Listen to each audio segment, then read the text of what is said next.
जय श्री कृष्णा, राधे राधे। आप सभी भक्तों का आपके अपने YouTube चैनल श्री कृष्ण दीवानी में हार्दिक स्वागत है। आज आप सुन रहे हैं ज्येष्ठ मास महात्म्य का चौथा अध्याय। सर्वप्रथम भगवान का स्मरण करते हुए आप सभी मेरे साथ बोलिए।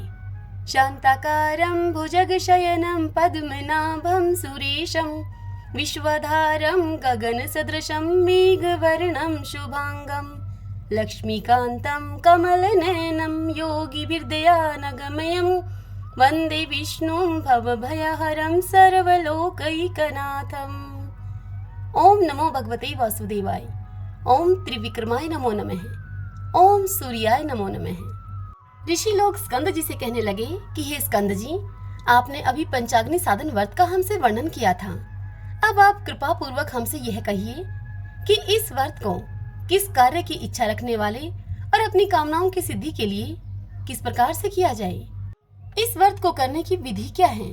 जिस प्राचीन व्रत के प्रभाव से गिरिजा अर्थात पार्वती जी शवपाद को प्राप्त हुई, साथ ही हमें यह भी बताइए इस व्रत का नाम पंचाग्नि साधन कैसे हुआ। यह सभी वार्ता आप हम लोगों से कहिए। यह सुनकर स्कंद जी कहने लगे कि हे विप्रो, पूर्व समय में जब श्री शिवजी भगवान ने कामदेव को भस्म कर दिया था, तब दीनवंदता पार्वती जी बहुत दिनों तक शोकाकुल रहीं। इसके पश्चात वह पार्वती जी अपने पिता के घर में जाकर रहने लगी, परंतु कहीं भी उन पार्वती जी को सुख नहीं मिला। उस समय हिमालय वासी ऋषियों के आश्रमों में जाकर देवी पार्वती जी ने शांति के उपाय को उनसे पूछा। इस प्रकार देवी पार्वती के पूछने पर सप्त ऋषियों में से भृगु ऋषि पार्वती जी से कहने लगे कि हे महाभागे, तुमने अति उत्तम प्रश्न किया है। मैं तुम्हें विस्तार पूर्वक इसका उत्तर देता हूँ। ज्येष्ठ मास की तृतीया के दिन प्रातःकाल मनुष्य शुद्ध जल से स्नान करके और फिर नित्य कर्म करके शुद्ध वस्त्र धारण करे और फिर अपने घर को आए और पुण्य वाचन करने के पश्चात ब्राह्मणों का पूजन करे। समिधाओं से प्रदीप्त 4 अग्नियों को करके यथाशक्ति उनका पूजन करे। उन समिधाओं के मध्य भाग में बैठकर सूर्य नारायण की तरफ ही अपनी दृष्टि को रखकर जब तक कि सूर्य नारायण अस्त न हो जाएं, तब तक उन्हीं की तरफ अपनी दृष्टि को रखे और अपनी इंद्रियों को वश में रखकर वहां स्थित रहे। इस प्रकार निराहार और जितेंद्रिय रहकर इस मास व्रत करे।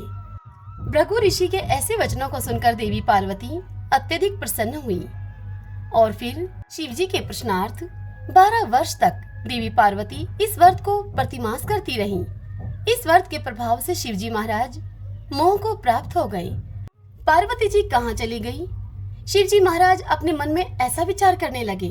तदंतर शिवजी महाराज ने समाधि के द्वारा पार्वती जी का तपोवन में होना निश्चय किया और फिर शिवजी महाराज स्वयं वंचर के रूप में उमा देवी के तपोवन में गए तथा अनेक प्रकार के अमृत के समान मीठे वचनों से उन्होंने उमा देवी को समझाया, परंतु उमा देवी ने उनको फटकार दिया।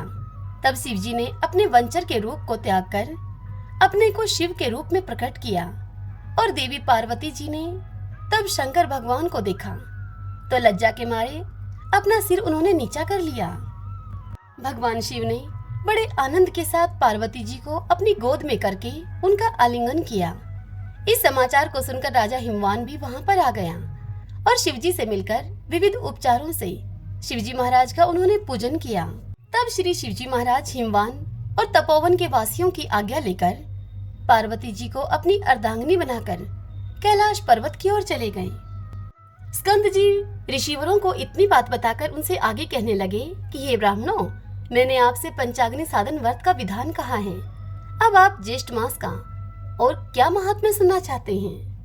यह व्रत सभी कामनाओं को पूर्ण करने वाला अनेक मनुष्यों के द्वारा पहले किया गया है तथा यह व्रत धर्म, अर्थ, काम और मोक्ष के लिए श्रेष्ठ माना गया है।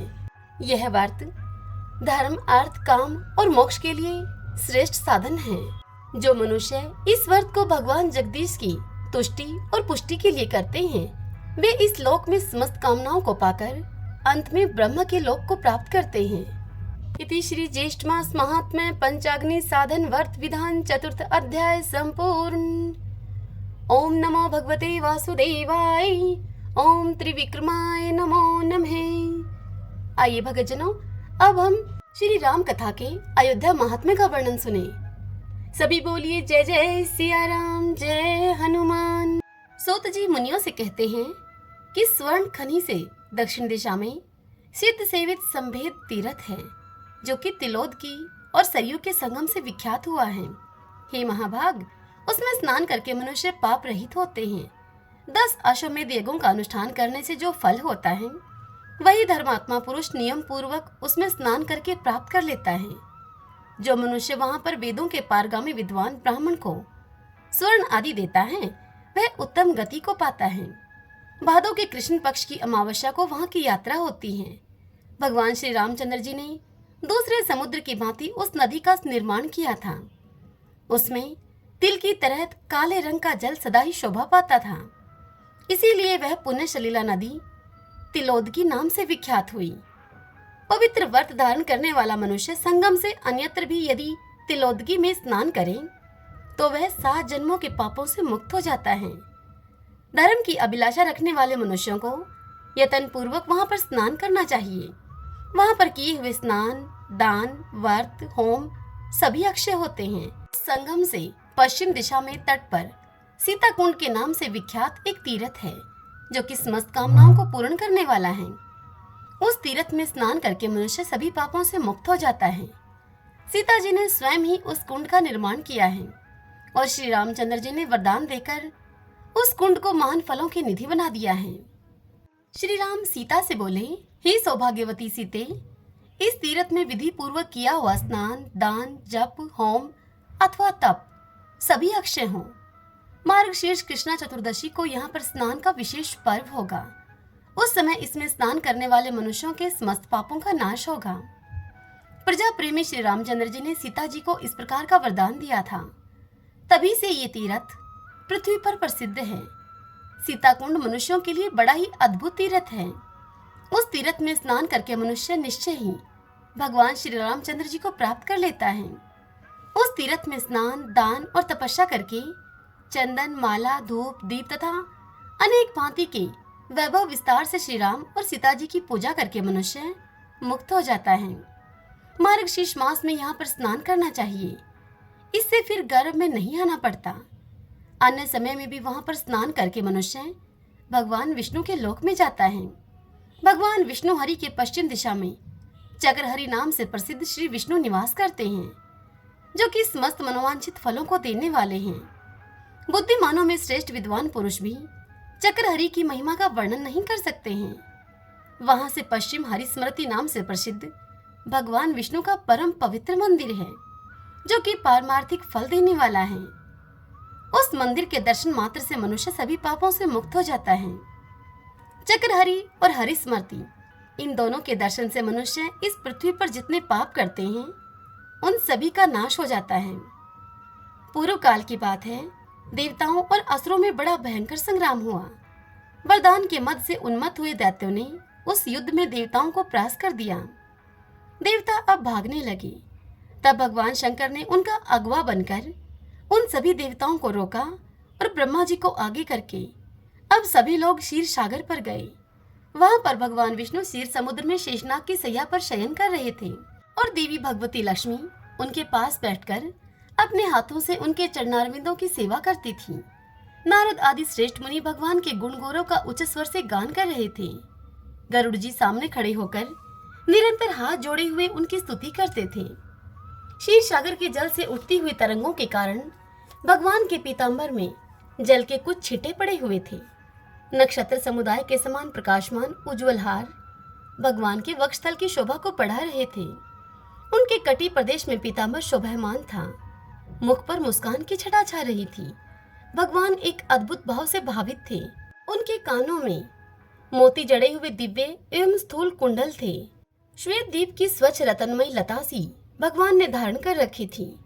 मस्तक पर किरीट और हाथों में पद्म रागमणि के बल्ले सुशोभित थे। भगवान शंकर ने विनीत भाव से संपूर्ण देवताओं के साथ उस समय भगवान की शरण ली और एकाग्रचित होकर भगवान विष्णु का सत्वन किया। भगवान शंकर स्तुति करते हुए बोले कि जो संसार समुद्र से तारने वाले और गरुड़ जी को सुख देने वाले हैं, घनीभूत मोह अंधकार का निवारण करने के लिए चंद्र स्वरूप हैं, उन भगवान श्री हरि को नमस्कार है। जहाँ ज्ञानमय मणि की प्रज्वलित शिखा प्रकाशित होती है तथा जो चित्त में भगवत संग रूपी सुधा की वर्षा करने वाली चंद्रिका के तुल्य है। मानस के उद्यान में जो प्रवाहित होती है, उस भगवत भक्ति रूपी मंदाग्नि की मैं शरण लेता हूँ। वह लीला पूर्वक उत्साह शक्ति को जागृत करने वाली तथा संपूर्ण जगत में व्याप्त है, सात्विक भावों की पूर्व कोटि है। उसे ही वैष्णवी शक्ति कहते हैं। हवा से हिलते हुए कमल दल के पर्व के भीतर रहने वाले पतनशील जंतुओं की भांति पतन के गर्त में गिरने वाले प्राणियों को स्थिरता देने वाली एकमात्र श्री हरि की स्मृति ही है। हृदय कमल की कलिका को विकसित करने वाली ज्ञान रूपी किरण मालाओं से मंडित सूर्य स्वरूप आप भगवान को नमस्कार है।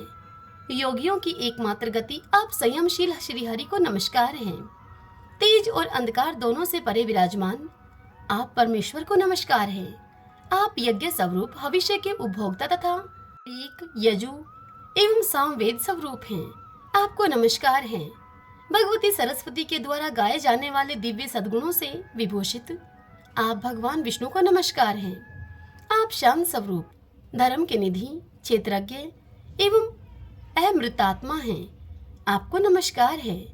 आप साधक के योग की प्रतिष्ठा तथा जीव के एकमात्र हेतु हैं। आपको नमस्कार है। आप घोर स्वरूप माया की विधि तथा सहस्त्रों मस्तक वाले हैं। आपको नमस्कार है। आप योग निद्रा स्वरूप होकर शयन करते और अपने नाभि कमल से उत्पन्न संसार की सृष्टि रचते हैं। आपको नमस्कार है। आप जल स्वरूप और संसार की स्थिति के कारण हैं। आपको नमस्कार है। आपके कार्यों द्वारा आपकी शक्ति का अनुमान होता है।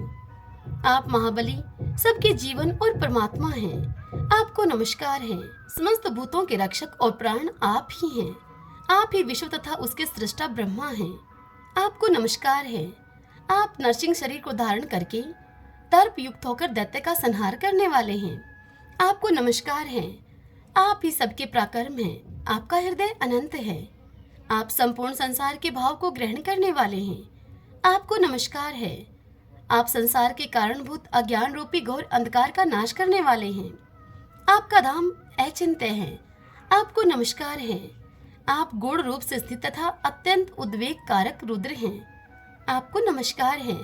आप शांत हैं। जहाँ समस्त उर्मियां शांत हो जाती हैं, ऐसे कवल्य पद को देने वाले हैं। संपूर्ण भाव पदार्थों से परे तथा सारोमय हैं। आपको नमस्कार है।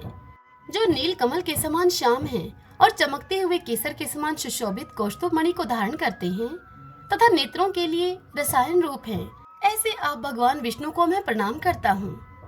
इस प्रकार स्तुति करके प्रसन्नचित्त वरदायक भगवान गरुड़ध्वज ने कृपा युक्त होकर संपूर्ण देवताओं पर अपनी सुधा वर्षणी दृष्टि से अमृत की वर्षा की और फिर विनीत भाव से देवताओं से यह मधुर वचन कहा। श्री विष्णु बोले कि देवताओं, मैं ध्यान से तुम्हारा सारा अभिप्राय जान गया हूँ। मैं इस समय अयोध्या नगर में जाकर तुम्हारे तेज की वृद्धि और दैत्यों के उपद्रव की शांति के लिए वहाँ पर गुप्त रहकर उत्तम तप का अनुष्ठान करूंगा। तुम लोग भी शुद्धचित होकर अयोध्या में जाकर दैत्यों के विनाश के लिए तीव्र तपस्या करो। ऐसा कहकर भगवान गरुड़ वाहन अंतर्ध्यान हो गए। उन्होंने अयोध्या में आकर गुप्त रहकर देवताओं के तेज की वृद्धि के लिए शीघ्र उत्तम तपस्या प्रारंभ कर दी। इसलिए वे गुप्त हरि के नाम से प्रसिद्ध हुए। यहाँ पहले आए हुए भगवान विष्णु के हाथ से सुदर्शन चक्र छूटकर गिरा था, अतः चक्र हरि के नाम से भगवान की यहाँ प्रसिद्धि हुई। उन दोनों के दर्शन मात्र से मनुष्य सब पापों से मुक्त हो जाता है। भगवान श्री हरि के प्रभाव से देवता प्रबल तेजस्वी हो गए। उन्होंने युद्ध में दैत्यों को परास्त करके अपना स्थान प्राप्त कर लिया और परम आनंद युक्त होकर वे अतिशय शोभा पाने लगे। तत्पश्चात बृहस्पति आदि सभी देवताओं ने भगवान को प्रणाम किया और उनके दर्शन के लिए उत्कंठित होकर सब के सब अयोध्या में आए। वहां पुनः प्रणाम करके हाथ जोड़कर एकाग्रचित होकर श्री हरि का ध्यान करते हुए उन्हीं में तन्मय हो गए। तब भगवान विष्णु ने उन देवताओं से कहा कि देवताओं, मैं इस समय तुम्हारी कौन सी इच्छा पूर्ण करूं? यह सुनकर देवता उनसे बोले कि हे जगतपते, इस समय आपके द्वारा हमारा सब कार्य सिद्ध हो गया, फिर भी हमारी रक्षा के लिए आपको सदैव यहीं पर रहना चाहिए। यह सुनकर श्री भगवान उनसे बोले कि देवताओं, यह कथा संसार में प्रसिद्धि को प्राप्त होगी। समस्त प्राणियों में श्रेष्ठ जो पुरुष यहाँ पर उत्तम भक्ति से पूजा, यज्ञ और जप आदि का अनुष्ठान करता है, वह परम गति को प्राप्त होता है। यहाँ पर अयोध्या का वर्णन किया जा रहा है। जो जितेंद्रिय मानव अपनी शक्ति के अनुसार यहाँ दान करता है, वह अनुपम स्वर्गलोक को पाकर फिर कभी शोक नहीं करता। यहाँ मेरी प्रसन्नता के लिए शुद्ध चित्त से गोदान करना चाहिए। जो मेरी भक्ति में तत्पर होकर यहाँ पर आत्म शुद्धि के लिए स्नान करते हैं, उनकी मुक्ति उनके हाथ में ही है। भगवान चक्रहरि के स्थान पर मेरी प्रीति के लिए प्रतन पूर्वक उत्तम दान और जप होम आदि करना चाहिए। हे श्रेष्ठ देवताओं, तुम भी यहाँ पर विधान से यात्रा करो। इस गुप्त हरि के स्थान के निकट ही शुभ संगम है, जहाँ पर गो प्रतार घाट से 3 योजन पश्चिम घाघरा नदी से सरयू का संगम हुआ है। यहाँ विधि पूर्वक स्नान करके समस्त मनोरथों की सिद्धि करने वाले भगवान गुप्तहरि का दर्शन करना चाहिए। ऐसा कहकर पीतांबरधारी भगवान विष्णु वहीं पर अंतर्ध्यान हो गए। अब देवता भी विधि पूर्वक यात्रा करके यतन पूर्वक अयोध्या में रहने लगे। तभी से यह स्थान पृथ्वी में विख्यात हो गया। कार्तिक की पूर्णिमा को विशेष रूप से यहाँ की वार्षिक यात्रा होती है। वहां संगम स्थान करके भगवान गुप्तहरि का दर्शन किया जाता है। तत्पश्चात सरयू के घाघरा के मिले हुए जल के तट पर गो प्रतार तीर्थ में स्नान करके संपूर्ण कामनाओं को देने वाले भगवान की पूजा करनी चाहिए। मार्गशीर्ष शुक्ला द्वादशी को चक्रहरि की यात्रा करनी चाहिए। जो इस प्रकार यात्रा करता है, वह भगवान विष्णु के लोक में आनंद का अनुभव करता है। ओम नमो भगवते वासुदेवाय। जय जय सिया राम। आइए भगतजनों, अब संकीर्तन करते हुए इस कथा का समापन करते हैं। श्री कृष्ण गोविंद हरे मुरारी, हे नाथ नारायण वासुदेव। श्री कृष्ण गोविंद हरे मुरारी, हे नाथ नारायण वासुदेव। श्री कृष्ण गोविंद हरे मुरारी, हे नाथ नारायण वासुदेव। श्री कृष्ण गोविंद हरे मुरारी, हे नाथ नारायण वासुदेव। श्री कृष्ण गोविंद हरे मुरारी, हे नाथ नारायण वासुदेव। आशा करती हूँ आज की यह कथा आप सभी को पसंद आई होगी। यदि ऐसा हो तो वीडियो को आप लाइक करें और कमेंट बॉक्स में ओम नमो भगवते वासुदेवाय लिखें। और यदि आप मुझे पहली बार सुन रहे हैं तो हमारे चैनल श्री कृष्ण दीवानी को आप सब्सक्राइब कर लीजिएगा। बेल आइकन के बटन को भी हिट कर लीजिएगा, ताकि हमारे आने वाले सभी नए वीडियोस की जानकारी सबसे पहले आप तक पहुंच सके। हरे कृष्णा।